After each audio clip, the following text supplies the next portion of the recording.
નમસ્કાર વિદ્યાર્થી મિત્રો, હવે આપણે ધોરણ 11માં ચેપ્ટર નંબર 3 એની અંદર મુદ્દા નંબર 3.7.2 જેનું નામ છે રાસાયણિક ગુણધર્મોમાં આવર્તી વલણ.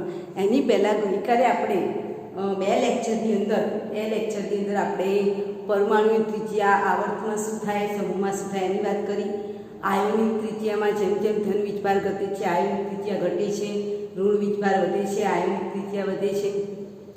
નંબર 3 આયનીકરણ એન્થાલ્પી, આવર્ત અને સમૂહમાં શું થાય છે એની વાત કરી.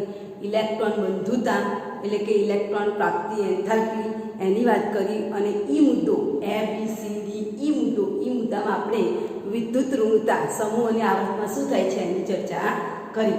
અને હવે આપણે એનો છેલ્લો મુદ્દો છે, એમાં બે ટોપિક આવે છે. એક તો છે સંયોજકતા એટલે શું, અને બીજો મુદ્દો આપણને આપેલો છે દ્વિતીય આવર્તના તત્વોમાં અનિયમિતતા. અને છેલ્લે લાસ્ટ ટોપિક છે ઓક્સાઇડ. બરાબર, છેલ્લો મુદ્દો તમને આવર્તી વલણ અને રાસાયણિક પ્રતિક્રિયાત્મકતા વાળો આપેલો છે. અને લાસ્ટ મુદ્દા પછી આ પ્રકરણ આપણું પૂર્ણ થઈ જશે. તો આપણે શરૂઆત કરીએ મુદ્દા નંબર 3.7.2માં. પહેલું રાસાયણિક ગુણધર્મોમાં આવર્તી વલણ. આવર્તી વલણ એટલે શું, કયા કયા આવર્તી વલણ આપણે જોવાના છે. વિકર્ણ સંબંધ, પછી છે તત્વોનો લેન્થેનાઇટ સંકોચન, નિષ્ક્રિય યુગ્મ અસર, આ બધું એના પછીના પ્રકરણમાં આપણે જોવાના છે. હવે આપણે વાત કરીએ તો સંયોજકતા એટલે શું. તમારે 3 શબ્દો બરાબર યાદ રાખવાના છે, કારણ કે વારંવાર પૂછાય છે અને એની એક્સરસાઇઝ તમને આપેલી છે. પહેલો શબ્દ છે સંયોજકતા, બીજો શબ્દ છે સહસંયોજકતા અને ઓક્સિડેશન. આ તમારે યાદ રાખવાનું છે. સંયોજકતા એટલે શું, સહસંયોજકતા, અને બીજા શબ્દમાં સવર્ગાંક કહેવાય. સહસંયોજકતા એટલે બીજા શબ્દમાં એને શું કહીશું, સવર્ગાંક કહીશું. આ યાદ રાખજો. સવર્ગાંક એટલે મધ્યસ્થી પરમાણુની આસપાસ ગોઠવાયેલા પરમાણુની સંખ્યા. સવર્ગાંક એટલે મધ્યસ્થ પરમાણુની આસપાસ ગોઠવાયેલા પરમાણુની સંખ્યા. આ તમારે યાદ રાખવાનું છે. સહસંયોજકતા એટલે સવર્ગાંક કહેવાય. ક્યાંક તમને આના પછીના ટોપિકમાં સવાલ પૂછેલો છે. પછી સંયોજકતાની વાત કરીએ આપણે. બરાબર, હવે આપણે જો યાદ રાખો સહસંયોજકતા એટલે સવર્ગાંક એટલે જે તમારો મધ્યસ્થી પરમાણુ છે એ બીજા કેટલા પરમાણુ સાથે સંકળાયેલો છે એને સવર્ગાંક અથવા તો સહસંયોજકતા કહેવામાં આવે છે. હવે આપણે જે ચર્ચા કરીએ સંયોજકતા એટલે શું, અથવા તો બીજા શબ્દમાં ઓક્સિડેશન અવસ્થા પણ કહેવામાં આવે છે. તો સંયોજકતાની વ્યાખ્યા લખું છું કે સંયોજકતા એટલે શું, તો બધાને ખબર છે સંયોજકતા કક્ષા એટલે છેલ્લી કક્ષા. તો સંયોજકતાનો મતલબ શું થાય કે તત્વની છેલ્લી કક્ષામાં રહેલી ઇલેક્ટ્રોનની સંખ્યાને સંયોજકતા કહેવાય. બરાબર, હું લખું છું સંયોજકતા એટલે તત્વની છેલ્લી કક્ષા તત્વની પરમાણુની છેલ્લી કક્ષામાં રહેલા ઇલેક્ટ્રોનની સંખ્યાને શું કહેવાય, સંયોજકતા. અથવા તો છેલ્લી કક્ષામાં રહેલા જે ઇલેક્ટ્રોન છે એ ઇલેક્ટ્રોનમાંથી 8 વાર પહેલા છેલ્લી કક્ષામાં રહેલા ઇલેક્ટ્રોનની સંખ્યામાંથી 8 બાદ કરતા જે સંખ્યા મળે તે સંખ્યાને સંયોજકતા કહે છે. રિપીટ કરું છું, સંયોજકતા. જો આ સંયોજકતા માટે તમારે પ્રતિનિધિ તત્વો લેવાના છે. ફરીથી રિપીટ કરું છું, પ્રતિનિધિ તત્વો એટલે S વત્તા P વિભાગના તત્વોને ભેગા કરીએ તો એને શું કહેવાય, પ્રતિનિધિ તત્વો કહેવાય. ટૂંકમાં S વિભાગ અને P વિભાગના તત્વો, S વિભાગ વત્તા P વિભાગના તત્વો ભેગા મળે તેને આપણે શું કહીશું, પ્રતિનિધિ તત્વો કહેવાય છે. બધાને જ ખબર છે કે S વિભાગમાં 2 સમૂહ છે, સમૂહ નંબર 1 અને સમૂહ નંબર 2. જ્યારે P વિભાગમાં કયા તત્વો છે, સમૂહ નંબર 13, સમૂહ નંબર 14, સમૂહ નંબર 15, સમૂહ નંબર 16, સમૂહ નંબર 17 અને સમૂહ નંબર 18. તો આપણે આટલા તત્વોની સંયોજકતા જોવાની છે. રિપીટ કરું છું, સંયોજકતા એટલે છેલ્લી કક્ષામાં રહેલા ઇલેક્ટ્રોન અથવા તો છેલ્લી કક્ષામાં રહેલા ઇલેક્ટ્રોનમાંથી આપણે કેટલા બાદ કરવાના છે, 8 બાદ કરવા મળતી સંખ્યાને આપણે શું કહીશું? સંયોજકતા કહીશું. હવે હું બધા તત્વો એટલે કે પ્રતિનિધિ તત્વોની સંયોજકતા આપણે જોઈએ કે પ્રતિનિધિ તત્વોની સંયોજકતા કેવી રીતે લખાય. તો હું અહીંયા લખું છું પ્રતિનિધિ તત્વોની સંયોજકતા એટલે મારા S અને P વિભાગના તત્વોને હું લખું છું. S અને P વિભાગના તત્વોને આપણે અહીંયા લખીશું કે તત્વો કયા સમૂહમાં છે. પહેલા સમૂહમાં S વિભાગ આવે, બીજા સમૂહમાં S, પછી 13મો સમૂહ, પછી 14મો, પછી 15, પછી 16, પછી 17 અને પછી 18. હવે મને પરીક્ષામાં પ્રશ્ન પૂછાયો સંયોજકતા જણાવો. તો પહેલા સમૂહની અંદર છે તો છેલ્લી કક્ષામાં કેટલા ઇલેક્ટ્રોન હોય? એક જ. તમારે યાદ રાખવું, જે સમૂહનું તત્વ હોય એ સમૂહની અંદર છેલ્લી કક્ષામાં એક જ ઇલેક્ટ્રોન હોય. તો સમૂહ નંબર 1 માં છેલ્લી કક્ષામાં એક ઇલેક્ટ્રોન છે એટલે સંયોજકતા 1 આવશે. બીજા સમૂહની અંદર છેલ્લી કક્ષામાં 2 ઇલેક્ટ્રોન છે એટલે સંયોજકતા કેટલી આવશે? 2 આવશે. હવે 13 છે તો 10 કાઢી નાખવાના, 10 નિષ્ક્રિય વાયુના કાઢી નાખવાના એટલે છેલ્લી કક્ષામાં કેટલા ઇલેક્ટ્રોન આવશે? 3. આમાં છેલ્લી દરેકમાંથી 10 કાઢે છેલ્લી કક્ષામાં કેટલા ઇલેક્ટ્રોન? 4. આમાં છેલ્લી કક્ષામાં કેટલા ઇલેક્ટ્રોન? 5. આમાં છેલ્લી કક્ષામાં 6. આમાં છેલ્લી કક્ષામાં 7 અને આમાં છેલ્લી કક્ષામાં 8. તમારે જ્યારે 13 આવે છે એલ્યુમિનિયમનો પરમાણુ ક્રમાંક 13 છે તો 1s2 2s2 2p6 3s2 3p1 છેલ્લો ક્વોન્ટમ ક્રમાંક નંબર 3 છે તો 3 નંબરની અંદર છેલ્લી કક્ષા કહેવાય. 3 નંબરની કક્ષા કેવી કહેવાય છે? જ્યાં પહેલા નંબરની કક્ષા કેન્દ્રની નજીક હશે, પછી બીજા નંબરની કક્ષાના ત્રીજા નંબરની કક્ષા. કરેક્ટ? તો ત્રીજા નંબરની કક્ષા છેલ્લી કક્ષા કેટલા ઇલેક્ટ્રોન છે? 3. તો તમને પહેલા સમૂહની સંયોજકતા 1, બીજા સમૂહની સંયોજકતા 2, 13 માંની 3, 14 માંની 4, 15 માંની 5, 16 માંની 6, 17 માંની 7, 18 માંની 8. ધારો કે આ સંયોજકતા ન મળે તો બીજી સંયોજકતા જેમાંથી આપણે કેટલા બાદ કરવાના છે? 8 બાદ કરવાના. પહેલા 1, 2, 13 અને 4 માં એના એ જ રહેશે. બીજી સંયોજકતા અથવા સંયોજકતા બીજી સંયોજકતા અહીં લખું છું કે સંયોજકતા શેમાંથી 8 બાદ કરતા મળતી છે એવી સંયોજકતા. તો પહેલામાં એનું બીજામાં એનું ત્રીજા અને ચોથા 4 છેલ્લી કક્ષામાં 4 ઇલેક્ટ્રોન છે ત્યાં સુધી 8 માંથી એને બાદ કરવાના નથી. તમે અહીંયા 8 માંથી 4 બાદ કરશો તો 4 જ મળશે. હવે અહીંયા જુઓ છેલ્લી કક્ષામાં કેટલા ઇલેક્ટ્રોન છે? 5. 5 માંથી હું 8 બાદ કરું મને કેટલા મળે? -3. એટલે આની બે ઓક્સિડેશન અવસ્થા થાય, એક પ્લસ થાય અને એક -3 થશે. ઓકે, ચાલો રીતે 16મા સમૂહ છે. છેલ્લી કક્ષામાં કેટલા ઇલેક્ટ્રોન છે? 6. 6 માંથી 8 બાદ કરો કેટલા મળશે? -2 મળશે. બરાબર? 6 માંથી આપણે 8 બાદ કરીએ તો આપણને કેટલા મળશે? -2. એટલે 16મા સમૂહની 2 ઇલેક્ટ્રોન હતા. 6 એ કહેવાય અને -2 પણ કહેવાય. ચાલો 17મો સમૂહ છે. 17મા સમૂહ છેલ્લી કક્ષામાં 7 ઇલેક્ટ્રોન એટલે 7 એ કહેવાય અને 7 માંથી 8 બાદ કરીએ તો શું આવે? -1. એટલે આ 7 અને -1 વાળી ઓક્સિડેશન અવસ્થા ધરાવે ત્યારે આમાંથી 8 માંથી 8 જાય એટલે 0. તો આ તમારે ખાસ ધ્યાનમાં રાખવાનું છે કારણ કે આના આધારે આપણે સંયોજન સૂત્રો બનાવવાના છે. તમને સમૂહ આવડવો ખાસ જરૂરી છે. સમૂહ નંબર 1 ના તત્વો એટલે lithium, sodium, potassium, rubidium, caesium, francium. સમૂહ નંબર 2 ના તત્વો એટલે beryllium, magnesium, calcium, strontium, barium. એવી રીતે દરેક સમૂહના તત્વો તમને આવડવા જોઈએ કારણ કે એ તત્વોની સંયોજકતા આવડતી હશે તો અને તો જ તમે શું બનાવી શકશો? સંયોજન સૂત્ર. હવે આ ઓક્સિડેશન અવસ્થાના આધારે આપણે જે જોવાનું છે તે આ સંયોજકતાના આધારે આપણે આ જે બે પદાર્થ છે એની સંયોજકતા નક્કી કરવાની છે. દેખાય છે? એક છે OF2, બરાબર, અને બીજો છે Na2O. હવે એ પ્રશ્ન પૂછાય કે OF2 માં ઓક્સિડેશનનો ઓક્સિડેશન આંક જણાવો અને NO2 માં ઓક્સિડેશનનો ઓક્સિડેશન આંક જણાવો અથવા તો સંયોજકતા જણાવો. દેખાય છે? સંયોજકતા જણાવો. હું પહેલા OF2 લઉં છું તો તમારે શું કરવાનું? જો અહીં બે ભાગ પાડું છું, OF2 લેવાનું છે તો સૌપ્રથમ ઓક્સિજન અને ફ્લોરિનમાંથી કોની વિદ્યુત ઋણતા વધારે છે એ નક્કી કરી લેવાનું. અને તમારે યાદ રાખવાનું કે તમે ડાબી બાજુથી જમણી બાજુ જાઓ તો વિદ્યુત ઋણતા વધે. તો મને કહો ઓક્સિજન આવશે કે ફ્લોરિન આવશે? ડાબી બાજુથી જમણી બાજુ જાઓ તો છેલ્લો તત્વ કયો આવે? ઓક્સિજન કે ફ્લોરિન? તો ફ્લોરિન આવે. જે તત્વ છેલ્લો આવે ડાબી બાજુથી જમણી બાજુ જતા જે તત્વ છેલ્લો આવે એની વિદ્યુત ઋણતા સૌથી વધારે હોય. એટલે પહેલા આપણે શું નક્કી કરી દેવાનું? સૌથી વધુ વિદ્યુત ઋણતા કોની? સૌથી વધુ વિદ્યુત ઋણતા કોની છે એ નક્કી કરવાનું. કોની એ નક્કી કરવાનું. ચાલો સૌથી વધુ ઓક્સિજન અને ફ્લોરિન. તો ઓક્સિજન કરતાં કોની વિદ્યુત ઋણતા વધારે છે? ફ્લોરિન.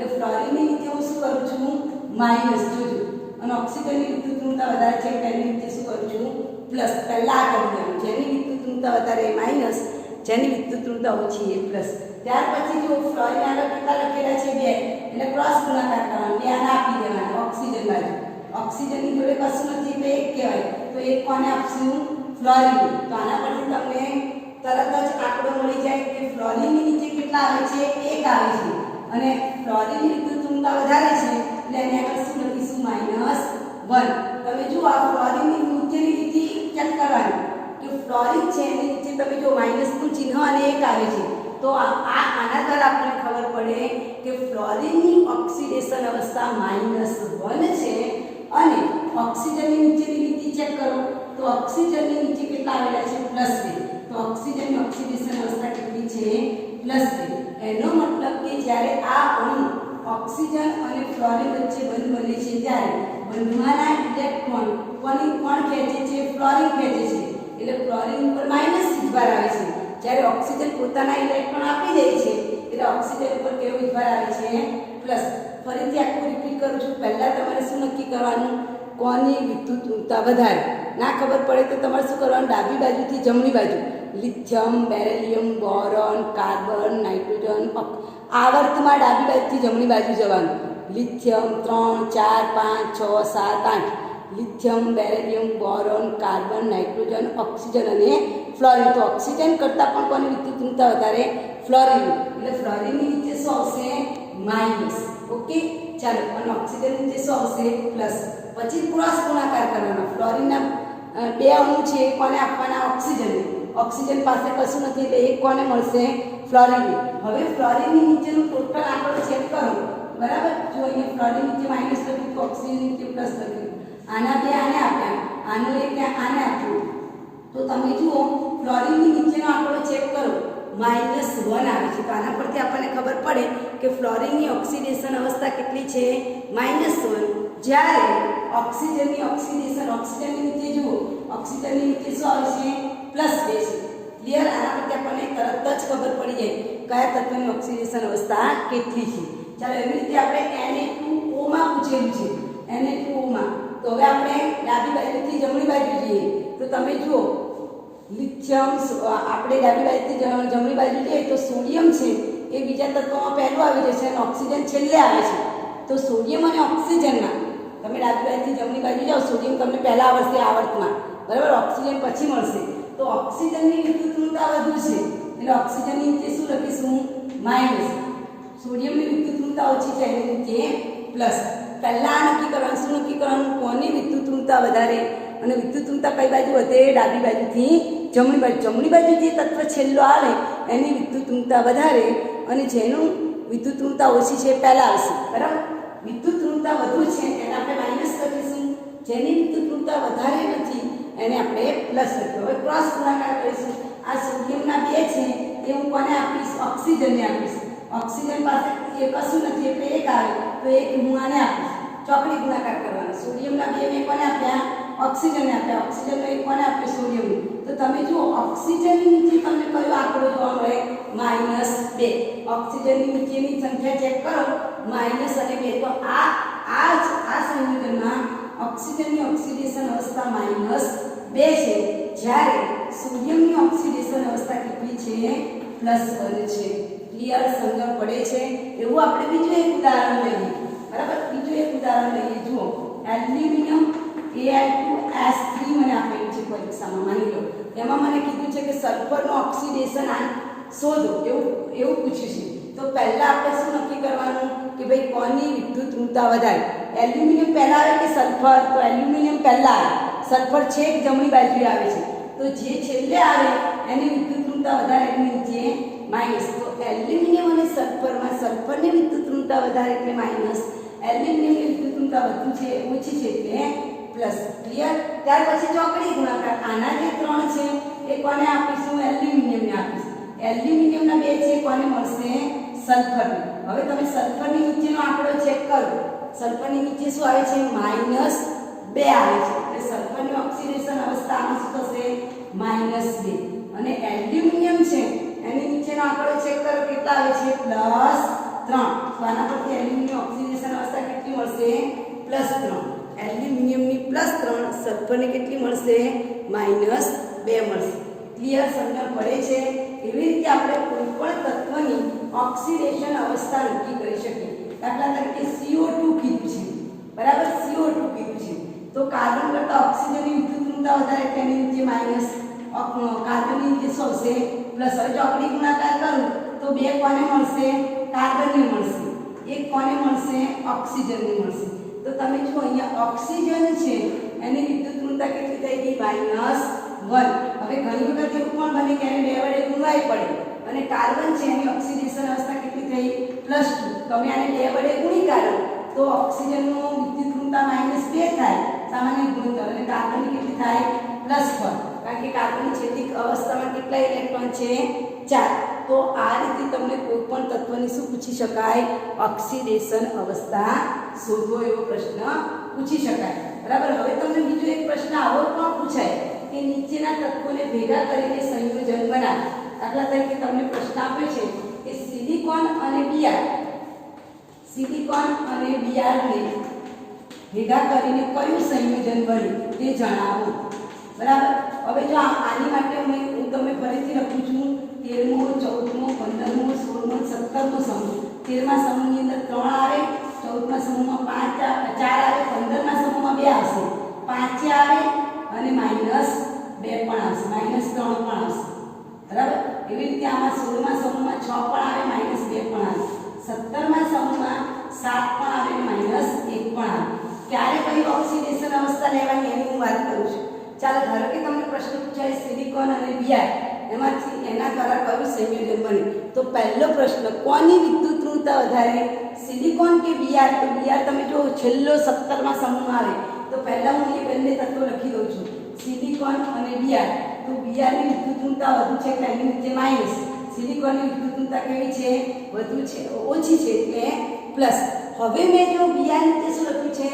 માઈનસ તો તમારે જે બીઆર કયા સમૂહમાં આવશે 17મા સમૂહમાં એટલે બરાબર સમજી લેજો બીઆર કયા સમૂહમાં આવે છે 17મા સમૂહ 17મા સમૂહમાં 2 ઓક્સિડેશન અવસ્થા આપી છે 7 અને -1 પણ અહીંયા એની વિદ્યુતઋણતા વધારે છે એટલે મારે કઈ પસંદ કરવાની -1 વાળી જો વિદ્યુતઋણતા ઓછી હોય તો હું બીઆરની નીચે કેટલા લખત 7 લખત પણ વિદ્યુતઋણતા ઓછી છે ઓછી વિદ્યુતઋણતા વધુ વિદ્યુતઋણતા છે વધુ વિદ્યુતઋણતા હોય એટલે કઈ નિશાની પસંદ કરવાની -1 તો બીઆરની નીચે આવશે 1 અને એની પર મેં માઈનસ લખેલું છે હવે સિલિકોન છે તો સિલિકોન એટલે કયા સમૂહનું તત્વ 14મા સમૂહ કાર્બન સિલિકોન 14મા સમૂહના તત્વો કડકડાટ મોઢે કરજો તો 14મા સમૂહમાં એક જ ઓક્સિડેશન અવસ્થા છે કઈ +4 ત્યાંની નીચે હું મૂકી દઉં છું +4 હવે તમારે ચોકડી ગુણાકાર કરવાનો છે આ 4 કોને આપવાના છે બીઆરને અને આ એક કોને આપવાનો છે સિલિકોનને તેના પરથી તમારું સંયોજન બને સિલિકોનને 1 મળ્યો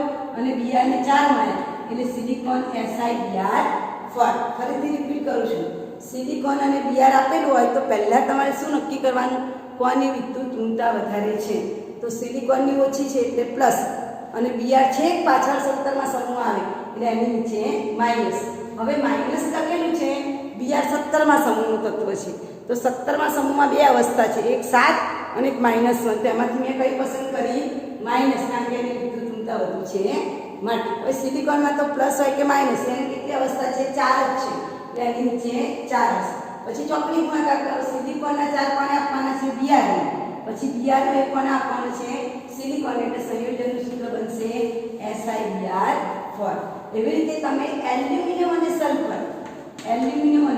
સલ્ફરની વાત કરી ચાલો એલ્યુમિનિયમ અને સલ્ફરનું સંયોજન બનાવો તો પહેલા આગળ કીધું કે એલ્યુમિનિયમ અને સલ્ફર લખી દેવાના પહેલા સલ્ફરની વિદ્યુતઋણતા વધારે છે એટલે માઈનસ એલ્યુમિનિયમની વિદ્યુતઋણતા વધુ છે જો યાદ રાખો વિદ્યુતઋણતા કઈ બાજુ જતા વધે 14 15 16 17મા સમૂહ તરફ જતા ડાબી બાજુથી જમણી બાજુ તરફ જતા વિદ્યુતઋણતા વધે છે એટલે એલ્યુમિનિયમ પહેલા આવી જાય છે સલ્ફર છેલ્લે આવે છે એટલે સલ્ફરની નીચે માઈનસ લખીશું એલ્યુમિનિયમ નીચે પ્લસ પછી શું જોવાનું કે એલ્યુમિનિયમ કયા સમૂહનું તત્વ જો આ તમને ક્યારે આવડે જ્યારે તમને સમૂહના તત્વો કડકડાટ આવડે ત્યારે 13મા સમૂહના તત્વો તો boron aluminium gallium indium thallium 14મા સમૂહના તત્વો તો કાર્બન સિલિકોન જર્મેનિયમ એસેન અને લેડ, 15મા સમૂહના nitrogen, phosphorus, arsenic, antimony, bismuth.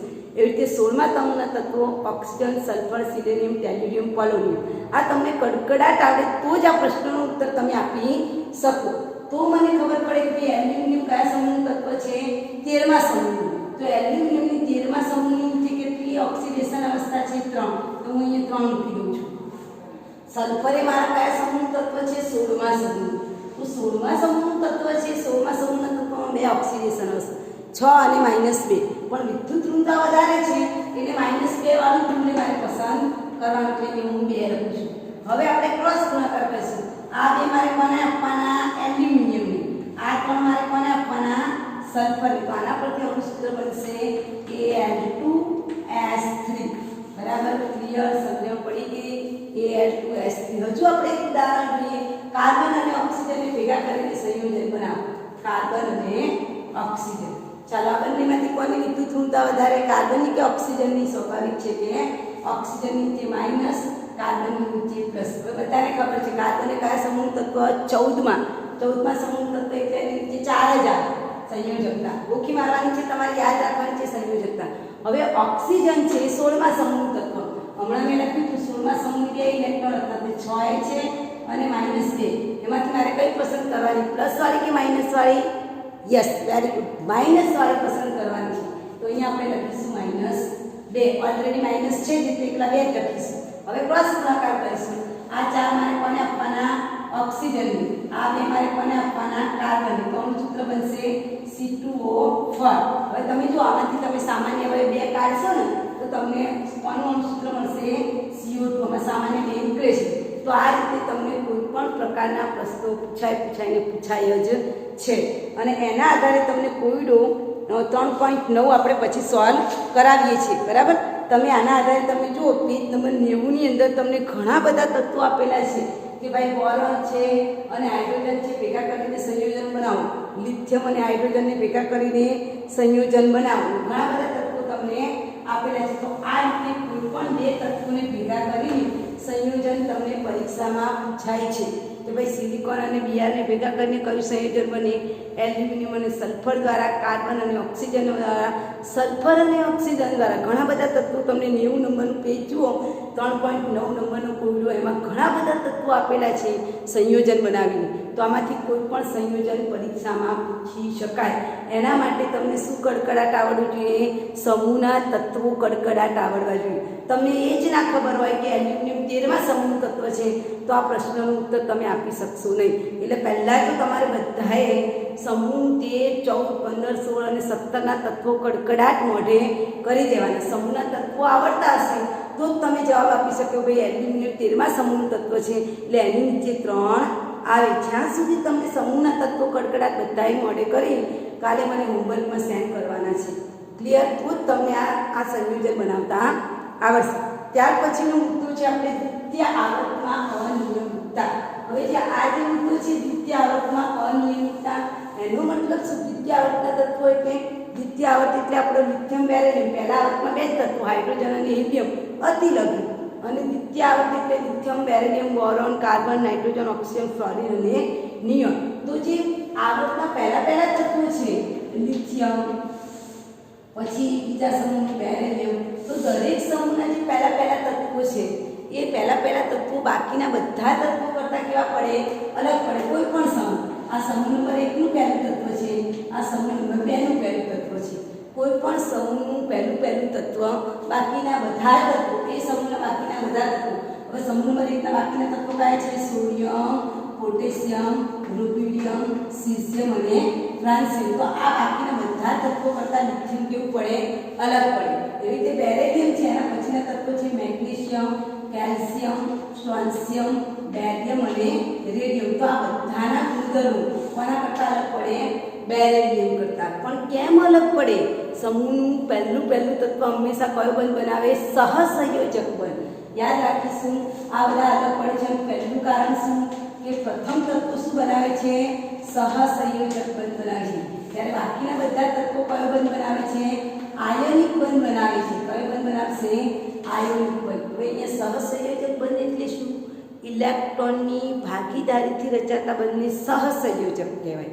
અને આયોનિક બંધ એટલે છેલ્લી કક્ષામાં ઇલેક્ટ્રોનની હેરાફેરી થાય, કાં તો ઇલેક્ટ્રોન ગુમાવીને આયન બનતો હોય, કાં તો ઇલેક્ટ્રોન મેળવીને આયન બનતો હોય, તો એને આયોનિક બંધ કહેવાય. એટલે કે છેલ્લી કક્ષામાં ઇલેક્ટ્રોનની ફેરબદલીથી રચાતો બંધ એને આપણે શું કહી શકીએ? આયોનિક બંધ કહી શકીએ. એટલે પહેલું કારણ તમને પૂછી શકાય કે સમૂહના પ્રથમ તત્વો બાકીના બાકીના તત્વોથી કેમ અલગ પડે છે?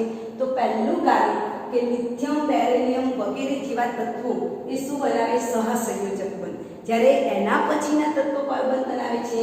આયોનિક બંધ. પછી બીજું કારણ એ પણ છે કે આ જે તત્વો છે પહેલા તત્વો એનું કદ કેવું છે? નાનું છે. તમે જો આપણે આગળ વાત કરી છે કે સમૂહમાં ઉપરથી નીચે જાઓ એટલે કદ વધે, એનો મતલબ કે સમૂહના પહેલા તત્વોનું કદ કેવું છે? નાનું છે. તો આ એક બીજું કારણ. પહેલું કારણ સહસંયોજક બંધ, બીજું કારણ કદ કેવું છે? નાનું છે. ત્રીજું કારણ એની વિદ્યુત ઋણતા વધારે, વધુ વિદ્યુત ઋણતા છે. વિદ્યુત ઋણતા વધારે, એની આયનીકરણ એન્થાલ્પીનું મૂલ્ય વધારે, એનો વીજભાર અને ત્રિજ્યા ગુણોત્તર પણ વધુ છે. ચોથું કારણ છે એનો વીજભાર અને ત્રિજ્યાનો ગુણોત્તર પણ કેવો હોય? ઊંચો જોવા મળે. આ બધા કારણોસર ઊંચો જોવા મળે છે. બરાબર. આ 4 કારણોસર પ્રથમ તત્વ બાકીના તત્વોથી અલગ પડે છે. તો તમને શોર્ટ ક્વેશ્ચન 1 માર્કના પ્રશ્ન અથવા તો 2 માર્કના પ્રશ્નમાં પૂછી શકાય કે દરેક સમૂહનું પહેલું તત્વ એના પછીના તત્વો કરતાં અલગ પડે છે. શા માટે? તો પહેલું કારણ શું લખીશું? પ્રથમ તત્વો મોટાભાગે કયો બંધ બનાવે છે? સહસંયોજક બંધ. બીજું કારણ બધાના પ્રથમ તત્વોનું કદ કેવું છે? નાનું છે. ત્રીજું કારણ એનો વિદ્યુત ઋણતા કેવી છે? વધારે છે. ચોથું કારણ એનો વીજભાર અને ત્રિજ્યાનો જે ગુણોત્તર છે એ કેવો મળશે? ઊંચો જોવા મળે છે. આ 4 કારણોસર પ્રથમ તત્વ બાકીના બધા તત્વોથી અલગ પડે છે. તો આ પ્રથમ તત્વ કોની સાથે સામ્યતા ધરાવે? એના પરથી તમને વ્યાખ્યા છે વિકર્ણ સંબંધ એટલે શું? તો વિકર્ણ સંબંધની વ્યાખ્યા શું થાય? કે સમૂહનું પહેલું તત્વ એના પછીના સમૂહના બીજા તત્વો સાથે ગુણધર્મોમાં જે સામ્યતા ધરાવે છે આ સામ્યતાને વિકર્ણ સંબંધ કહેવાય છે. ફોર એક્ઝામ્પલ તમે અહીંયા જોઈ શકો છો, અહીંયા મેં તમને લિથિયમ, બેરિલિયમ, બોરોન લખ્યું છે, એ પછી અહીંયા 13મા સમૂહના તત્વો લખું છું. એલ્યુમિનિયમ 13મા સમૂહના તત્વોમાં aluminium, gallium, boron, aluminium, gallium, helium અને હેલિયમ. બરાબર. તો તમે જુઓ આ સમૂહનું જે પહેલું તત્વ છે લિથિયમ, તો લિથિયમના ગુણધર્મો એના પછીનો સમૂહ એનું બીજું તત્વ એટલે કે કોની સાથે સામ્યતા ધરાવે છે? મેગ્નેશિયમ સાથે. કેવો સંબંધ કહેવાય? વિકર્ણ સંબંધ.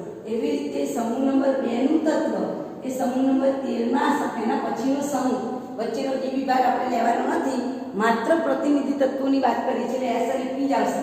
S પૂરો થાય તો P વિભાગનો પહેલો 13મો સમૂહ છે. એ 13મા સમૂહનું બીજું તત્વ છે એલ્યુમિનિયમ. તો બેરિલિયમના ગુણધર્મો કોને મળતા આવે છે?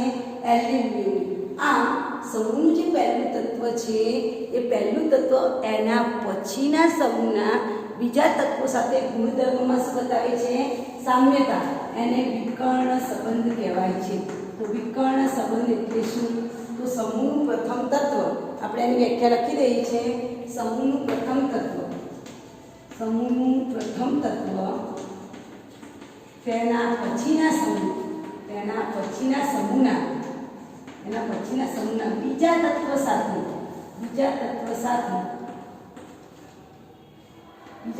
સાથે ગુણધર્મોમાં સામ્યતા ધરાવે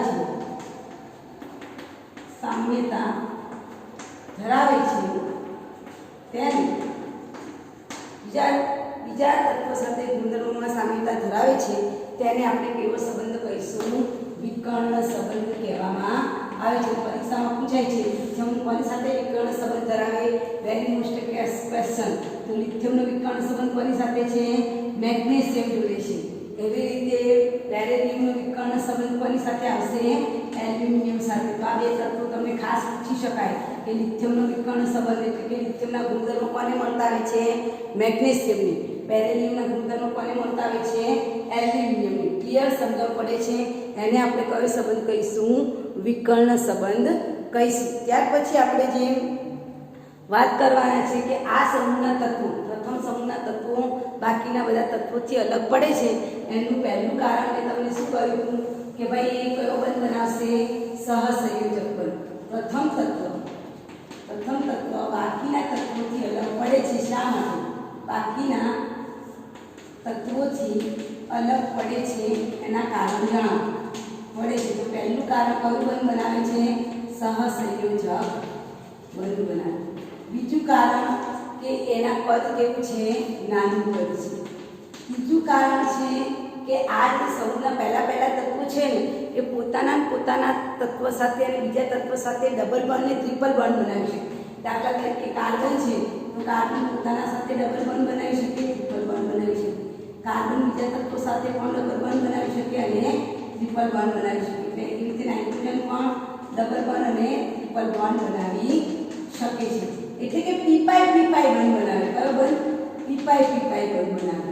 પી કક્ષક છે અને એ પી કક્ષકો એમાંથી પીઝેડ કક્ષકો સંકરણમાં ભાગ નથી લેતી અને પાઈ બંધ બનાવે છે. એ આગળ આવશે તો તમને ડિટેલ ખબર પડશે. એટલે એને બરાબર કહેવાય પી પાઈ. પી કક્ષકોની ઝેડ કક્ષક છે. પીની અંદર 3 પેટા પ્રકાર પીએક્સ, પીવાય અને પીઝેડ. એમાંની જે પીઝેડ કક્ષકો છે એ સંકરણમાં ભાગ નહીં લે એટલે ભેગી થઈને કયું વાદળ બનાવશે? પાઈ વાદળ. એટલે પી પાઈ બંધ બનાવે. જ્યારે સમૂહના અન્ય તત્વોમાં ડી કક્ષક આવે છે એટલે ડી પાઈ પી પાઈ બંધ બનાવે. બાકીના સમૂહના અન્ય તત્વો કયો બંધ બનાવશે? ડી પાઈ પી પાઈ બંધ. આ કારણસર દ્વિતીયાવર્તના તત્વો છે એનું પહેલું તત્વ બાકીના બધા તત્વોથી કેવું પડે? અલગ પડે. નંબર 1 સહસંયોજક બંધ બનાવે. નંબર 2 એ કદમાં નાના છે. નંબર 3 એની વિદ્યુત ઊર્જા વધારે છે. અને નંબર 4 એ પી પાઈ બંધ બનાવે છે જ્યારે અન્ય તત્વો ડી પાઈ બંધ બનાવે છે. એનો મતલબ કે આ જે તત્વો છે એમાં એસ અને પી કક્ષકનો સમાવેશ થાય. જ્યારે બાકીના જે તત્વો છે દાખલા તરીકે લિથિયમ છે એના પછી તમે સોડિયમ, પોટેશિયમ, રૂબિડિયમ, સીઝિયમ તરફ જાઓ તો પી ઉપરાંત કઈ કક્ષક ઉમેરાય? ડી કક્ષક ઉમેરાય છે. એટલે એ લોકો કયો બંધ બનાવશે? પી પાઈ બંધ. સંકીર્ણ સંયોજન બનાવે છે. હવે એના આધારે તમને કોષ્ટક 3.9 છે એમાં એક કોયડો આપેલો છે. કોયડો 3.9 નો સવાલ આવો છે કે તમને આવો એક પદાર્થ આપેલો છે AlClH2O5 બરાબર અને એની ઉપર તમને આપેલું છે વીજભાર +2 અને સવાલ પૂછ્યો છે +2 અને સવાલ પૂછ્યો છે એલ્યુમિનિયમની ઓક્સિડેશન અવસ્થા શોધો. અને બીજો સવાલ પૂછ્યો છે સહસંયોજકતા. સહસંયોજકતા એટલે શું? સવર્ગાંક.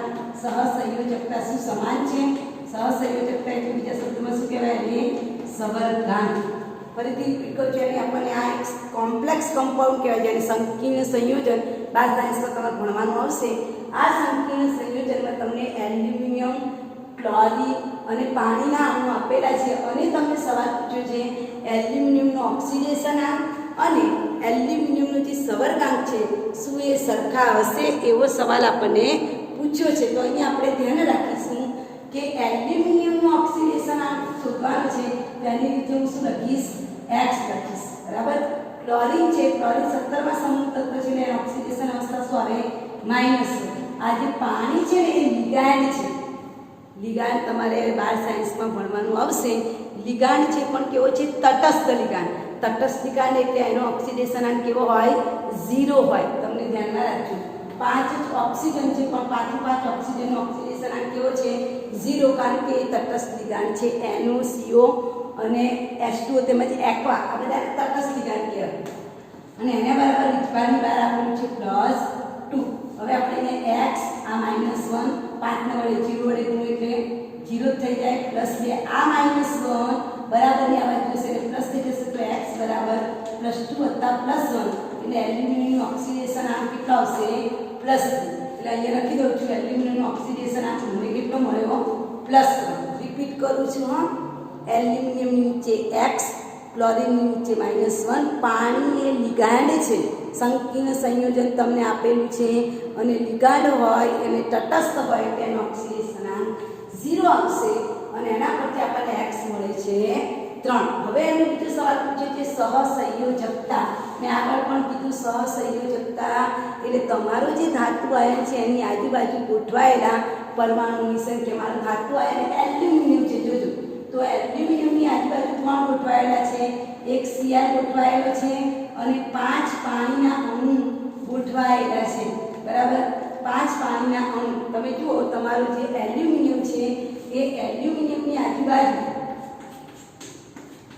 આ એક Cr છે, એક પાણીનો અણુ, બે પાણીના અણુ, ત્રણ પાણીના અણુ, ચાર પાણીના અણુ અને 5 પાણીના અણુ. સરવાળો મારો, ટોટલ તમારા કેટલા અણુ એલ્યુમિનિયમની આજુબાજુ ગોઠવાયેલા છે? 6. એક ક્લોરીનનો અણુ ગોઠવાયેલો છે વત્તા પાણીના કેટલા અણુ ગોઠવાયેલા છે? 5. એટલે 1 + 5 કરો એટલે તમને સરવાળો મળશે 6. તો સહસંયોજકતા કેટલી આવે છે?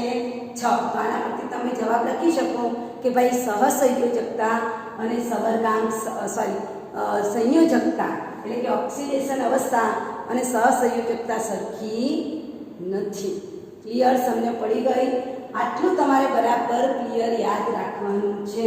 ત્યાર પછીનો છેલ્લો ટોપિક છે આપણો 3.7.3, જેમાં આપેલું છે રાસાયણિક ગુણધર્મો. એની આવર્તિતા આપેલી છે. રાસાયણિક ગુણધર્મો મુદ્દા નંબર 3.7.3, જેમાં આપેલું છે આવર્તી વલણ અને આપેલું છે રાસાયણિક પ્રતિક્રિયાત્મકતા આમાં બધો નિચોડ આવી જશે. પ્રતિક્રિયાત્મકતા છેલ્લો મુદ્દો છે. તો આ છેલ્લા મુદ્દામાં તમારે શું યાદ રાખવાનું કે આવર્તમાં ડાબી બાજુથી જમણી બાજુ જાઓ એટલે શું ઘટે? મેં લખાયું છે તમને, આવર્તમાં ડાબી બાજુથી જમણી બાજુ જાઓ એટલે પરમાણુ ત્રિજ્યા ઘટે, બાકી બધી જ વસ્તુ વધે. શું વધે? તો રિપીટ કરું છું, શું વધે? આયનીકરણ એન્થાલ્પી વધે. આયનીકરણ એન્થાલ્પી વધે. પછી ઇલેક્ટ્રોન પ્રાપ્તિ એન્થાલ્પી વધે. જો એક વસ્તુ ઘટે બાકી બધી વસ્તુ વધે. વિદ્યુત ઋણતા વધે. અમુક રેર ઉદાહરણોની વાત કરતા બાકી બધી વસ્તુ વધે. આ ક્લિયર મગજમાં રાખજો. આ બધા કારણો વારંવાર પરીક્ષામાં પૂછાય છે. હવે સમૂહની વાત કરીએ તો સમૂહમાં પરમાણુ ત્રિજ્યા વધે, બાકી બધી જ વસ્તુ ઘટે. સમૂહમાં પરમાણુની ત્રિજ્યા વધે છે, બાકીના બધા ફેક્ટરો ઘટે. કયા? આયનીકરણ એન્થાલ્પી ઘટે. પછી ઇલેક્ટ્રોન પ્રાપ્તિ એન્થાલ્પી ઘટે. વિદ્યુત ઋણતા પણ શું થાય? ઘટે છે. આ બધું તમારે કડકડાટ યાદ રાખવાનું. ત્યાર પછી બીજું શું યાદ રાખવાનું છે કે આવર્તમાં આપણે અહીંયા લખીએ છીએ, આવર્તમાં ડાબી બાજુથી જમણી બાજુ જાઓ. તો જમણી બાજુ કયા ગુણધર્મોમાં વધારો થાય? અધાતુના ગુણધર્મો મળે. બરાબર? અધાતુના ગુણધર્મોમાં વધારો થાય એટલે કે તમે એસ વિભાગથી પી વિભાગ તરફ જાઓ તો 13મો 14મો 15મો 16મો 17મો સમૂહના તત્વો બધા કેવા છે? અધાતુ તત્વો છે. પણ જો તમે જમણી બાજુથી ડાબી બાજુ આવો તો ડાબી બાજુ કયા ગુણધર્મોમાં વધારો થાય? ધાત્વિય ગુણધર્મોમાં. ધાતુના ગુણધર્મોમાં વધારો થાય. ધાતુના ગુણધર્મો વધે. ડાબી બાજુથી જમણી બાજુ જાઓ તો અધાતુનો ગુણધર્મ વધે. એવી રીતે સમૂહની વાત કરીએ તો સમૂહમાં ઉપરથી નીચે તરફ જતા ધાતુ ગુણધર્મ વધે. ધાતુ બનવાનો ગુણધર્મ વધે છે. જ્યારે નીચેથી ઉપર તરફ જાઓ તો કયો ગુણધર્મ વધે? અધાતુનો. એટલે તમારે શું યાદ રાખવાનું કે સમૂહના પહેલા તત્વો મોટાભાગે કેવા હશે? અધાતુ તત્વો, કાર્બનને છોડીને. બરાબર? બાકીના તત્વો જેમ જેમ નીચે જાવ કેવા બનતા થશે? ધાત્વિય ગુણધર્મો. આ બધા એમસીક્યુમાં ક્યાંક ને ક્યાંક પૂછાય છે. હવે પ્રતિક્રિયાત્મકતાની વાત કરીએ તો એસ વિભાગના તત્વો, એટલે પ્રતિક્રિયાત્મકતા માટે અલગ કોલમ બનાવું છું. એસ વિભાગના તત્વો વચ્ચે ડી વિભાગના તત્વો અને અહીંયા પી વિભાગના. એટલે પ્રતિક્રિયાત્મકતાની વાત કરીએ તો આની પ્રતિક્રિયાત્મકતા વધુ છે.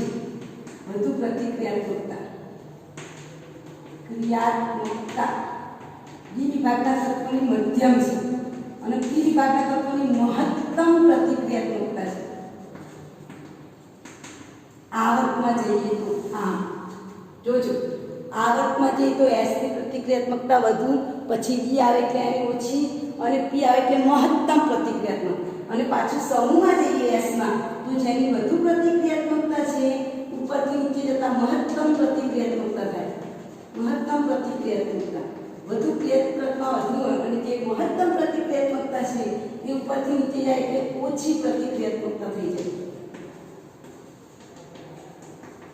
સમજાય છે? રિપીટ કરું છું. હા, પ્રતિક્રિયાત્મકતા કોની વધારે? S ની, એના કરતાં T ની મધ્યમ અને P ની મહત્તમ. સૌથી વધુ P વિભાગના તત્વોની. જેની સૌથી વધુ છે ઉપરથી નીચે જશો એટલે ઓછી થઈ જશે, જેની વધુ છે એની ઉપરથી નીચે જશો એટલે વધુ, સૌથી વધુ થઈ જશે. ક્લિયર? આટલી વસ્તુ તમારે MCQમાં યાદ રાખવાની છે. Repeat again. ડાબી બાજુથી જમણી બાજુ જાઓ, ધાતુ ગુણધર્મ વધે. ડાબી બાજુ ધાતુ ગુણધર્મ વધે. સમૂહમાં ઉપરથી નીચે જાઓ તો એક ધાતુ ગુણધર્મ વધે. નીચેથી ઉપર જાઓ તો અધાતુનો ગુણધર્મ વધે. સમૂહ નંબર 1 ના તત્વોની પ્રતિક્રિયાત્મકતા વધારે. સમૂહ નંબર P 17 અને 18 મહત્તમ પ્રતિક્રિયાત્મક, અને એ તત્વો ઉપરથી નીચે જાય. 17મા સમૂહના તત્વોમાં ઉપરથી નીચે જઈએ તો પ્રતિક્રિયાત્મકતા ઘટી જાય. S વિભાગના તત્વોની પ્રતિક્રિયાત્મકતા વધુ છે, ઉપરથી નીચે જાઓ તો મહત્તમ થઈ જાય છે. અને ત્યારબાદ છેલ્લો પ્રશ્ન છે, ઓક્સાઇડ એટલે શું? ઓક્સાઇડના પ્રકાર સમજાવો. ત્યાર પછી છેલ્લો પ્રશ્ન છે, ઓક્સાઇડ. આપણે લખી નાખજો. તમે આ બધું આપણે લખી નાખવાનું છે, નોટ છે તમારી. ઓક્સાઇડ એટલે શું? ઓક્સાઇડના પ્રકાર. ધાત્વિય ઓક્સાઇડ આપેલા છે, તો ઓક્સાઇડ એટલે શું? ઓક્સાઇડ એટલે શું?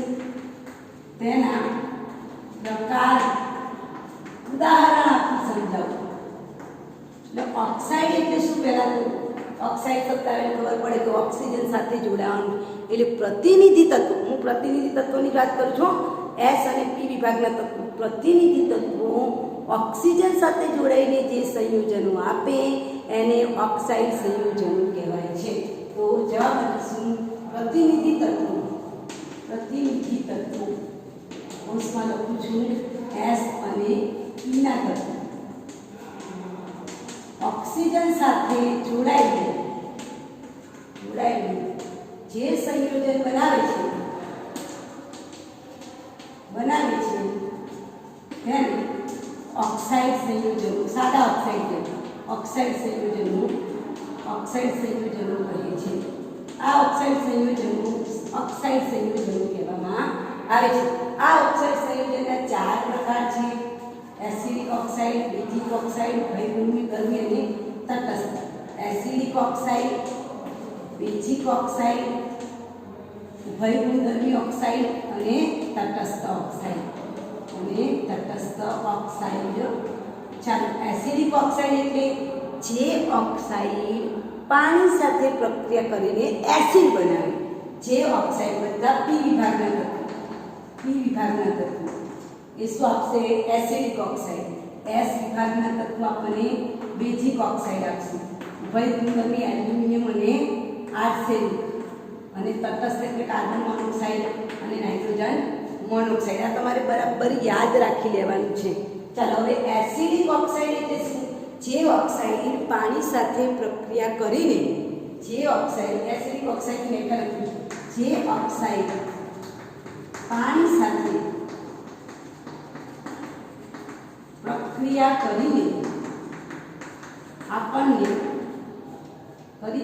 એસિડ આપે છે, એસિડ પદાર્થ આપે છે, એને એસિડિક ઓક્સાઇડ કહે છે.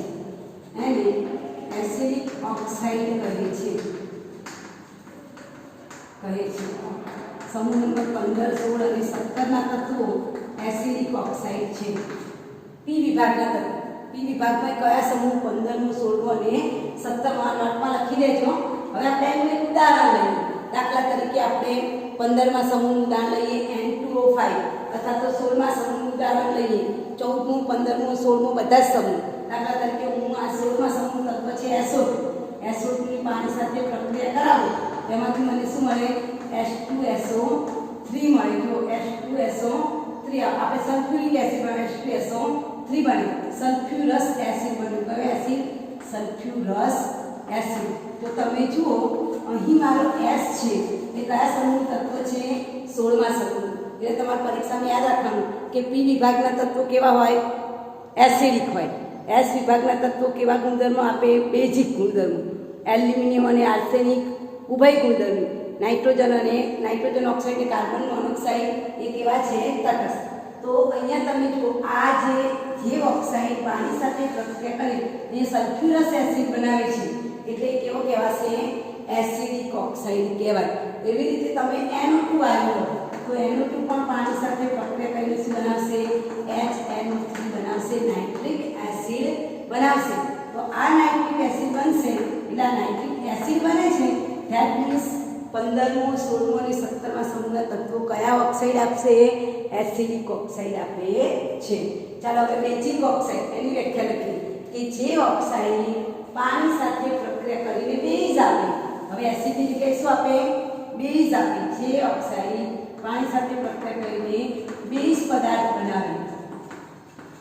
બનાવે છે તેને બેઝિક ઓક્સાઇડ કહે છે. એસ વિભાગના તત્વો અંશમાં લખીશું સમૂહ નંબર 1 અને સમૂહ નંબર 2 ના તત્વો હંમેશા કેવા હશે? કેવા ઓક્સાઇડ આપશે? બેઝિક ઓક્સાઇડ આપશે.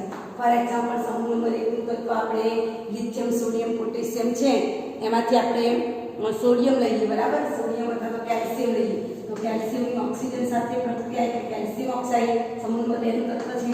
અને પાણી સાથે પ્રક્રિયા કરો તો તમને કેલ્શિયમ હાઇડ્રોક્સાઇડ બેઝ પદાર્થ મળે છે. OH એટલે કેલ્શિયમ હાઇડ્રોક્સાઇડ બેઝ પદાર્થ મળે. એવી રીતે તમે સોડિયમ ઓક્સાઇડ પણ લઈ શકો કે બેરેલિયમ અથવા તો સોડિયમ ઓક્સાઇડ Na2O લો, એની પાણી સાથેની પ્રક્રિયા કરાવો તો પણ તમને શું મળશે? NaOH, ટ્વાઇસ NaOH મળે છે. તો NaOH મળે છે એટલે કેવો પદાર્થ કહેવાય? બેઝિક પદાર્થ કહેવાય. યાદ રાખીશું એસ વિભાગના તત્વો બેઝિક ગુણધર્મ ધરાવે. પી વિભાગનું 15મો 16મો અને 17મો સમૂહ એસિડિક ગુણધર્મ ધરાવે. હવે અમુક તત્વો એવા છે કે જે ઓક્સાઇડ પાણી સાથે પ્રક્રિયા કરી એસિડ અને બેઝ બંનેના ગુણધર્મ ધરાવે છે એને આપણે કેવા કહીશું? ઉભય ગુણધર્મી. જેવા કે એલ્યુમિનિયમ Al2O3 ની HCl સાથે પણ પ્રક્રિયા થાય, Al2O3 ની NaOH સાથે પણ પ્રક્રિયા થાય છે. જે બાર સાયન્સમાં તમારે આગળ ભણવાની આવશે. એનો કહેવાનો મતલબ છે કે એલ્યુમિનિયમ એસિડ સાથે પ્રક્રિયા કરે છે, બેઝિક સાથે પ્રક્રિયા કરે છે. એટલે એલ્યુમિનિયમ ઓક્સાઇડ છે એ કેવો ગુણધર્મ ધરાવે છે? ઉભય ગુણધર્મ. એવી રીતે આર્સેનિક કયો તત્વ? આર્સેનિક ઓક્સાઇડ Al2O3 આ પણ કેવો પદાર્થ કહેવાય? ઉભય ગુણધર્મી કહેવાય. અને અમુક પદાર્થ એવા છે કે જે એસિડ નથી, બેઝ નથી, કશું નથી, તેને કેવા કહીશું? તટસ્થ. કાર્બન મોનોક્સાઇડ એની પાણી સાથે પ્રક્રિયા કરો એવો પદાર્થ બને કે જે એસિડ નથી ને બેઝ નથી, બરાબર? ચાલો નાઇટ્રોજન મોનોક્સાઇડ પાણી સાથેની પ્રક્રિયા કરો એવા પદાર્થ બનશે જે એસિડ નથી ને બેઝ પણ નથી. તો આ ઉદાહરણ તમારે યાદ રાખવાના. ક્લિયર? રિપીટ કરું છું. એસિડિક ગુણધર્મ એટલે શું? જે ઓક્સાઇડ પાણી સાથે પ્રક્રિયા કરીને એસિડ આપે. કયા સમૂહના તત્વો? 15મો 16મો ને 17મા સમૂહના. જે તત્વો પાણી સાથે સંયોજાઈને જે ઓક્સાઇડ પાણી સાથે સંયોજાઈને બેઝ આપે જેમ કે એસ વિભાગના તત્વો તો એને આપણે કેવા તત્વો કહીશું? બેઝિક ઓક્સાઇડ કહીશું.